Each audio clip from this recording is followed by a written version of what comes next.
ver como o Enem traz essas questões. Primeira questão, já de 2019, super recente. O que eu adianto para vocês? Vocês vão identificar um padrão e vão identificar que todas as questões que eu trouxe para vocês dessa vez são bem recentes. O que isso mostra?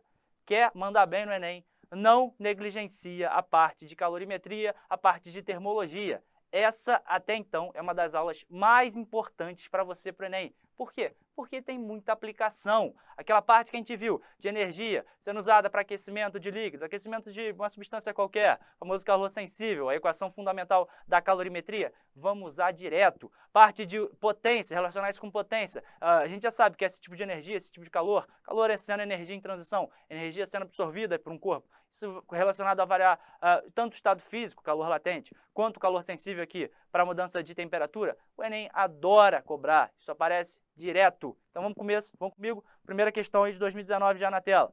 Então, em uma aula experimental de calorimetria, uma professora queimou 2,5 gramas de castanha de caju crua para aquecer 350 gramas de água.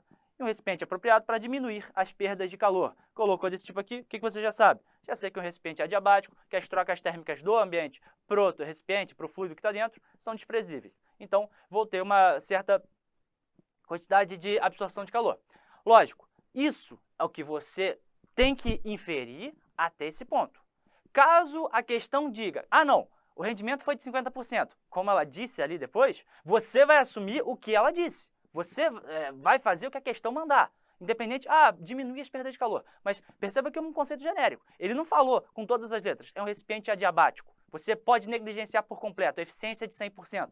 Não. Então, você parte desse pressuposto. Se ele tivesse omitido a informação, não falou nada, então deve ser adiabático, 100% de rendimento ali, vai 100% do calor ser absorvido pela água. Só que, se ele trouxe a informação depois, você usa a informação que ele trouxe. Cuidado com isso. Beleza? Então, continuando, com base na leitura da tabela nutricional a seguir e da medida da temperatura da água após a queima total do combustível, no caso aí, a castanha de caju, ele concluiu que 50% da energia disponível foi aproveitada, então não 100, mas 50%.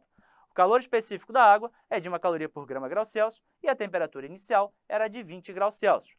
Qual foi a temperatura da água em graus Celsius medida ao final do experimento? Galera, o que a gente vai fazer? A gente vai pegar essa energia relacionada com a queima da castanha de caju e usar isso como calor sensível para descobrir qual é a mudança de temperatura que a água teve. Um detalhe que eu faço questão de mostrar para vocês. Cuidado com a maldade do Enem. Aqui, 2,5 gramas foi a quantidade que a professora usou. Só que a tabela lá não veio direto para 2,5, veio para 10. Então, o que a gente vai fazer? Reproduz a tabela e vamos começar. Eu vou falar que a energia total não será de 70 quilocalorias, mas 1/4 disso. Por quê? Porque será 2,5 gramas num universo, no mundo, numa tabela de 10 gramas. Então, ficaria 2,5 vezes sobre 10, que a gente já sabe que é 1/4, vezes as 70 quilocalorias. Então, 70 vezes 10 ao cubo calorias. Beleza. Vamos desenvolver mais isso aqui um pouco. Qual seria a energia total? 2,5 sobre 10, 1/4. 1/4 de 70, eu sei que dá 17,5. Então, 17,5 vezes 10 ao cubo calorias. Essa foi a quantidade de energia total fornecida. Só que ele falou que só 50% foi, de fato, aproveitada. Então, só 50% aproveitado. Daí, eu sei que a energia que é, de fato, absorvida pela água não vai ser de 17,5 vezes 10 ao cubo, vai ser metade disso. E metade disso me dá uma energia absorvida, por assim dizer, de metade de 17,5, 8,75 vezes 10 ao cubo calorias. Beleza? Então, agora a gente pode usar a equação fundamental da calorimetria para descobrir quanto é a variação de temperatura. O que eu sei? Eu sei que a energia transferida, a energia absorvida, ela é igual a massa de água vezes o calor específico da água multiplicado pela variação, cuidado que não é temperatura, é a variação de temperatura. O que me interessa é, de fato, a variação de temperatura, então vou isolar nessa relação. Ou seja, vou passar tanto massa quanto calor específico para o outro lado, dividindo. Daí eu tenho que a variação de temperatura, já estou invertendo, vai ser igual a quantidade de calor absorvido pela água, dividido pelo produto entre a massa de água e o calor específico da água.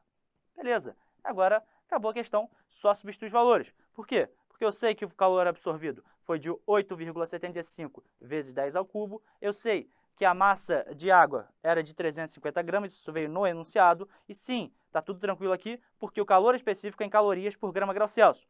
E ele era de 1, né? 1 caloria por grama grau Celsius. Então, coloquei a energia em calorias, coloquei a massa em gramas, tem uma variação de temperatura em graus Celsius. Se vocês fizerem essa conta, 8,75 vezes 10 ao cubo é o famoso 8.750. 8.750 dividido por 350, dá para cortar um zero, aí não tem muito o que fazer, fugir, né? Tem que fazer a conta. Isso aqui vai me dar uma variação de temperatura de 25 graus Celsius. Se a variação de temperatura é de 25 graus Celsius e a temperatura inicial era de 20 graus Celsius, estava 20 graus Celsius, subiu mais 25 graus Celsius, chegou a uma temperatura final de 45 graus Celsius. 45 graus Celsius é a temperatura final e o gabarito dessa questão é a alternativa C de Charlie. Beleza, galera?